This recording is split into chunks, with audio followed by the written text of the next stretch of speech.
नमस्कार. प्रेमाची गोष्ट या मालिकेच्या आजच्या भागामध्ये मी तुम्हा सर्वांचे अगदी मनपूर्वक स्वागत करते. आजच्या भागामध्ये आपल्याला पाहायला मिळतं, आता मुक्ताला सागरवर असणारं प्रेम व्यक्त करायचं असतं, परंतु त्यासाठी कसं करावं असा विचार करत आता मुक्ता ही सागरचं शर्ट घेते आणि समोर ठेवत आपलं प्रेम व्यक्त करत म्हणते, सागर, माझं खरंच तुमच्यावर खूप प्रेम आहे. सागर, तुम्ही विचारही करू शकत नाही इतकं माझं तुमच्यावर प्रेम आहे. असं म्हणत आता मुक्ता ही शर्टचा हातात घेते आणि त्यानंतर ते शर्ट घालत म्हणते, मला वाटलंही नव्हतं की असं कधी होईल, परंतु नाही सागर, हे खरं आहे की मी तुमच्या प्रेमात पडली आहे.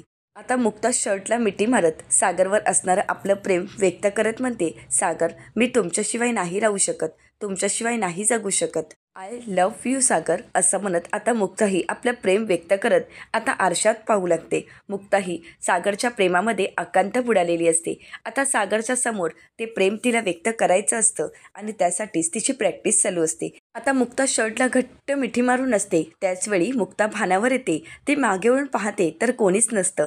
आता मुक्ता म्हणते, बाप रे, काय चाललंय माझं, काहीही करत असते मी, परंतु नाही, आज काहीही झालं तरी सागर, माझं तुमच्यावर किती प्रेम आहे हे मी तुमच्यासमोर व्यक्त करणारच. आज मी काही झालं तरी माझ्या प्रेमाची कबुली देणारच. आता मुक्ता ही प्रेमाची कबुली देण्यासाठी एकटे प्रॅक्टिस करत असते. तर दुसरीकडे मात्र आता मुक्ताला आपल्यापासून सुटका मिळावी यासाठी सागरने वकील साहेबांना आपल्या ऑफिसमध्ये भेटायला बोलवलेलं असतं.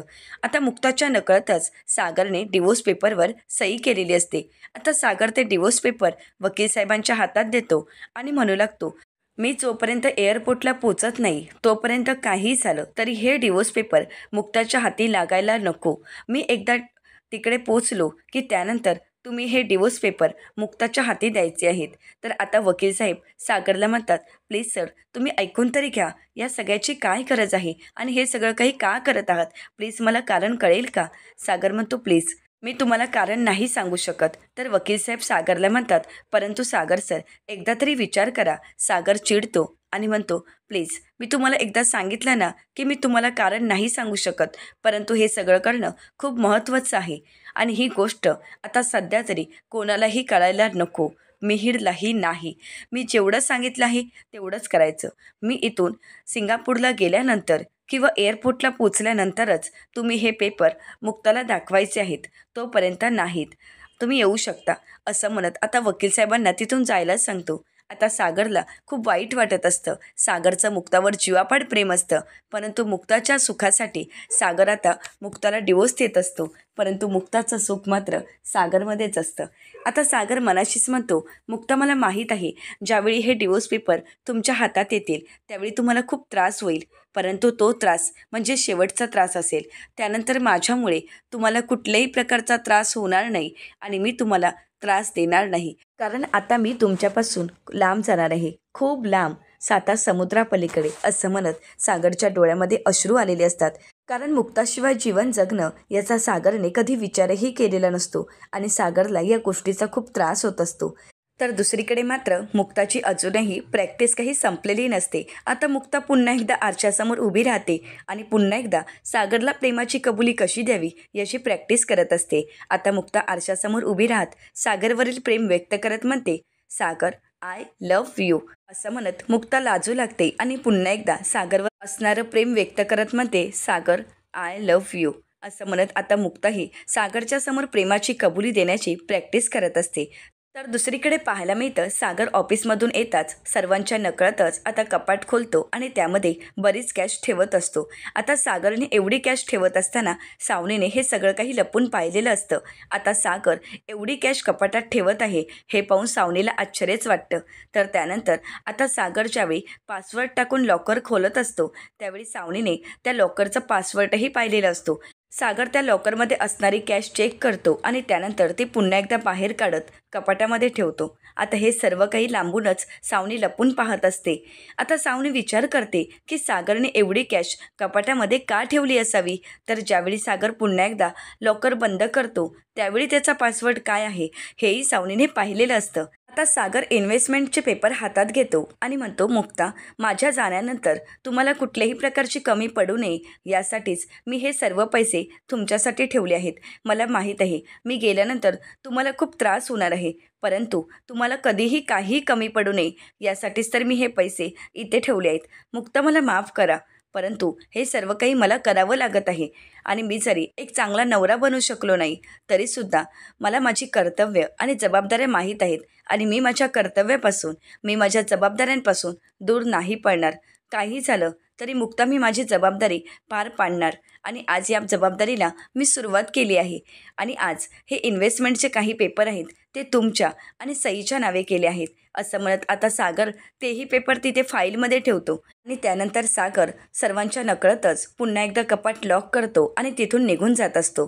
परंतु आता सावनी हे सर्व काही लपून पाहत असते. आता सागर कपाटच्या चाव्या नक्की कुठे ठेवतो यावर सावनीचा बारीक लक्ष असतो. आता सागर ड्रॉवरमध्ये चाव्या ठेवत असतानाचं दृश्य सावनीने पाहिलेलं असतं. आता सागर जाताच सावनी लगेच धावत रूममध्ये येते आणि सर्वांच्या नकळतच त्या चाव्या आपल्या हाती घेते. तर कोणाला कळायच्या अगोदरच सावनी कपाट खोलते. आता मात्र सावनीचे डोळेच फिरतात, कारण एवढी कॅश सावनीने पाहिल्यानंतर सावनीला तर खूप आनंद झालेला असतो. सावनी त्यातील कॅश हातात घेते आणि म्हणू लागते, वा, खरंच खूप छान झालं. म्हणजे ज्याने चोच दिली त्याने चाराही दिला, ज्याने आपल्याला कुलूप दिलं त्याने तर चाव्याही आपल्यासमोर आणून ठेवल्यात. सागर, या पैशाची खरी गरज तर मला आहे. आता सावनी ते सर्व पैसे हातात घेते आणि पाहू लागते. आता सावनीला ते सर्व पैसे घेऊन जायचे असतात, परंतु त्याचवेळी मुक्ताही सागरला आवाज देऊ लागते. आता सावनीच्या कानी तो आवाज पडतो. सावनीच्या लक्षात येतं की कुठल्याही क्षणी मुक्ताही या रूममध्ये येऊ शकते आणि आपण रंगेहात पकडले जाऊ शकतो. आणि म्हणूनच सावनी ती कॅश पुन्हा एकदा कपाटात ठेवते आणि घाई गडबडीने लॉक करून तिथून निघून जाते. तर दुसरीकडे पाहायला मिळतं आता सर्वजण जेवणासाठी बसलेले असतात. मुक्ताही सागरला आवाज देत म्हणते, सागर, अहो जेवायचं नाही आहे का तुम्हाला? चला ना जेवायला. सागर म्हणतो की हो, आलोच. एवढं काम संपलं की नक्कीच येईल. आता त्याचवेळी तिथे कोमल आलेली असते आणि कोमल म्हणते, वहिनी अगं झुणका. तर स्वाती म्हणते, बस खाली. आता जे काही ताटात वाढलं आहे ते निमूटपणे जेवायचं. कामाला मदत करायला कधी येत नाहीस गं? आणि म्हणे, वहिनी झुणका, अगं थोडी मदतही करायची. तर आता लकी तिच्यावर हसू लागतो. आता कोमल, लकी आणि स्वाती यांची मस्करी चालू असते, परंतु मुक्ताच्या मनात मात्र सागरचाच विचार चालू असतो. तर इंद्राताई म्हणतात, अगं मुक्ता, झुणकावरून आठवलं, माझी मैत्रीण आहे ना, ती सांगत होती त्यांच्या घरी झुणका केला की सगळा पटापट संपतो आणि हो, शेवटी जरासा उडतो. मग त्यामध्ये पाणी, मीठ, मसाला हे सगळं काही टाकून उकळी आणून खावं लागायचं. तर कोमल म्हणते, शी, असं कोणी करतं का? तर आता स्वाती म्हणते, मग काय झालं त्यात? अगं आपल्याजवळ नसायचं का? कारण आपल्याजवळ ज्यावेळी मम्मी रस्सा बनवायची सर्वांसाठी त्यावेळी रस्सा सगळा संपायचा आणि मम्मीसाठी काहीच उरायचं नाही. मग मी ते दृश्य नेहमी पाहिलं, परंतु त्यानंतर ठरवलं की आता काही झालं तरी मम्मीला उपाशी ठेवायचं नाही आणि म्हणूनच नेहमी एक वाटी अगोदरच मी मम्मीची बाजूला काढून ठेवत आले. तर इंद्राताई कोमलला सांगतात, अगं कोमल, शेवटी जो जेवायला यायचा त्याला तर काहीच उरायचं नाही आणि म्हणूनच हे करावं लागायचं. तर आता लकी म्हणतो, बाकी सगळं ठीक आहे, परंतु वहिनी, आज मटार बटाटा एक नंबर झाला आहे, अप्रतिम, मला तर खूप आवडला. मुक्ता म्हणते, हो ना? तर लकी म्हणतो, हो, खरंच खूप आवडलं आहे.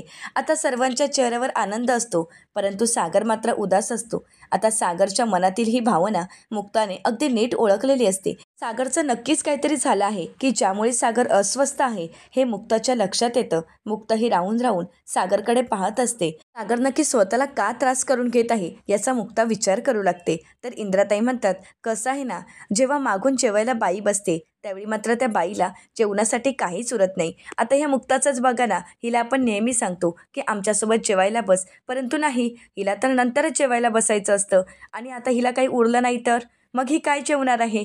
तर आता कोमल म्हणते, अगं वहिनी, चल ना, तू सुद्धा आमच्यासोबत जेवायला बस ना. तर मुक्ता म्हणते, हो, मी जेवणारच आहे, मी आणि सागर सोबतच जेवू. आता मात्र सागरला धक्का बसतो. खरं तर सागरला हे ऐकल्यानंतर खूप वाईट वाटतं, कारण उद्याच जर आपण इथून निघून गेलो की मुक्ता काय करणार आहेत, आपल्याशिवाय जीवन जगू शकतील ना, हे सर्व प्रश्न सागरच्या नकळत का होईना परंतु मनात येत असतात. आता सागर काही न बोलता तिथून निघून जातो आता मुक्ता ही सागरच्या मागे मागे जाते, सागरला थांबवण्याचा प्रयत्न करते, परंतु सागर काही थांबत नाही. तर दुसरीकडे आता सई मुक्ताला आवाज देऊ लागते. त्यामुळे मुक्ताला नक्की काय करावं काहीच कळत नाही. तर आता सागर काही थांबत नाही आणि म्हणूनच मुक्ता ही सई नक्की का बोलावत आहे ते पाहण्यासाठी निघून जाते. आता हे सर्व दृश्य सावनीने पाहिलेलं असतं. आता सागर आणि मुक्तामध्ये असणारा दुरावा पाहून सावनीला मात्र खूप आनंद झालेला असतो. तर दुसरीकडे पाहायला मिळतं आता सागर वकील साहेबांसोबत बोलण्यासाठीच बाहेर आलेला असतो. आता सागर वकील साहेबांना फोन करतो. सागर वकील साहेबांना म्हणू लागतो, मी आता आणखीन काही पेपर तुम्हाला पाठवले आहेत. तर वकील साहेब म्हणतात की हो सर, मी पाहिले आहेत. तर सागर म्हणतो की हे पेपर मी गेल्यानंतरच तुम्ही मुक्ताच्या हातात द्यायचे आहेत. तोपर्यंत या पेपरबद्दल कोणाला काहीही कळायला नको.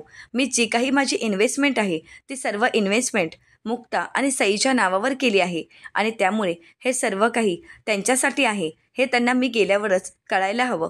खरं तर तुम्ही त्यांना समजावून सांगा की माझी सर्व इन्व्हेस्टमेंट मी सई आणि त्यांच्या नावे केली आहे. आता मात्र वकील साहेब शांतच होतात. तर दुसरीकडे पाहायला मिळतं आता मुक्ता ही जेवण काढून ठेवत असते.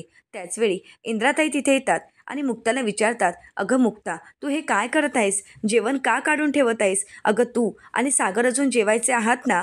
परंतु मुक्ता मात्र काहीच बोलत नाही. इंद्राताई म्हणतात, तो पागल आणि तू सुद्धा पागल. अगं किती वाजले आहेत याचं भान आहे का तुम्हाला?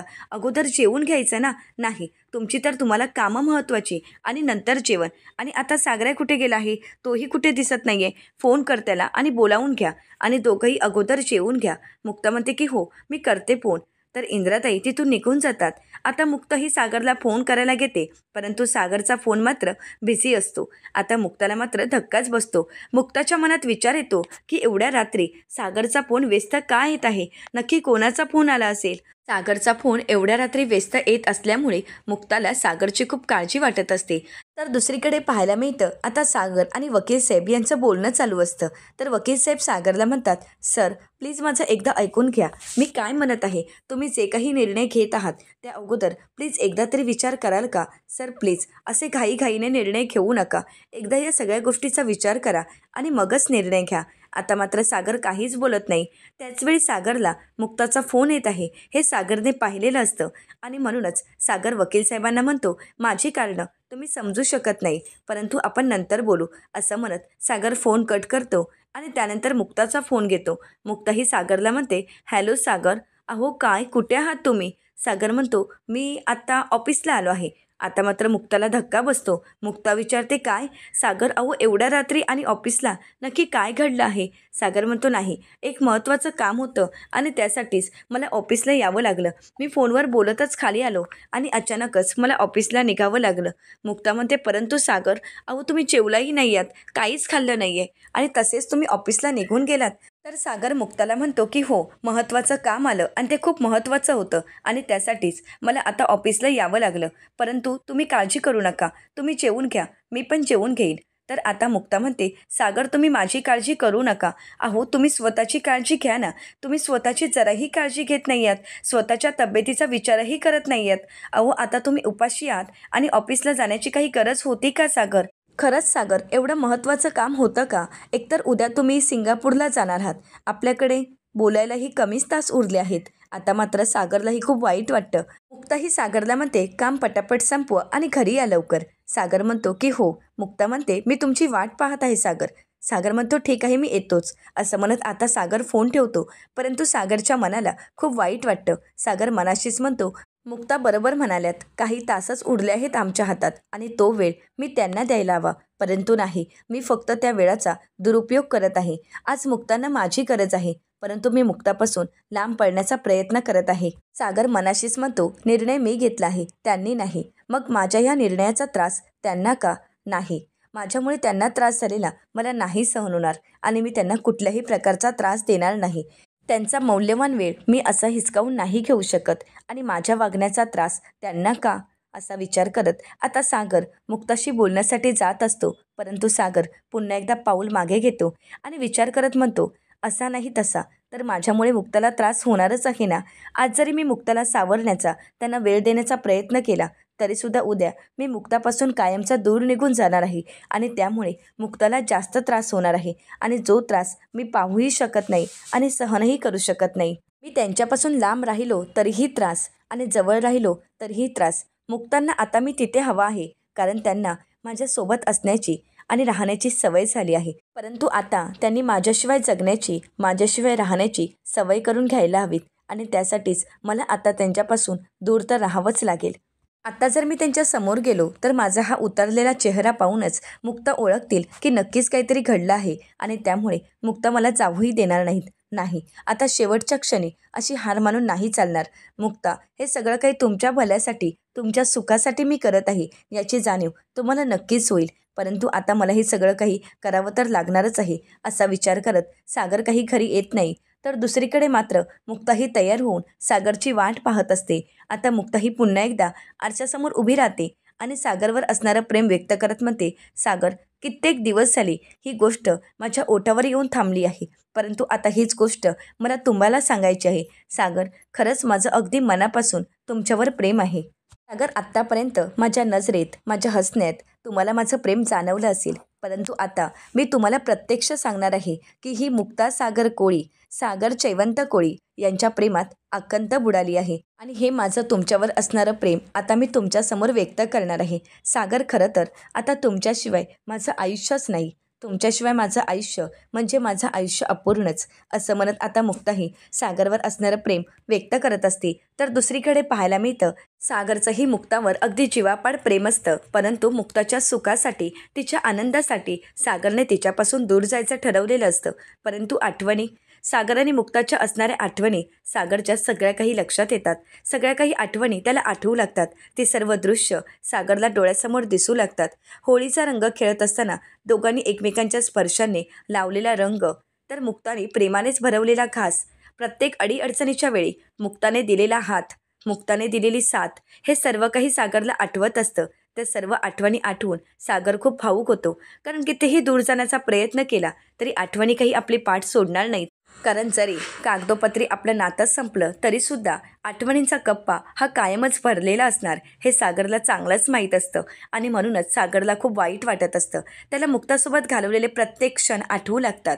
तर दुसरीकडे मुक्ताही तयार होऊन सागरची वाट तर पाहत असते, परंतु ज्यावेळी मुक्ता आरशासमोर उभी राहते तेव्हा ती लाजू लागते, कारण तिलाही नकळतच सागरसोबत घालवलेले प्रत्येक क्षण आठवू लागतात. सागरचे आणि तिचे प्रेमळ क्षण, त्यांनी एकमेकांसोबत घालवलेला वेळ, हे सर्व क्षण मुक्ताला आठवू लागतात. नकळतपणे मुक्ताही सागरच्या प्रेमात पडलेली असते. सईसाठी झालेलं लग्न आता प्रेमाच्या किनाऱ्यावरून येऊन थांबलेलं असतं. आता याच किनाऱ्यावर सागरने मुक्ताच्या गालावर दिलेली किस, हे सर्व काही मुक्ताला आठवत असतं. सागरने आपल्यावर असणारं प्रेम व्यक्त केलेलं असतं. हे सर्व क्षण मुक्ताला आठवत असतात.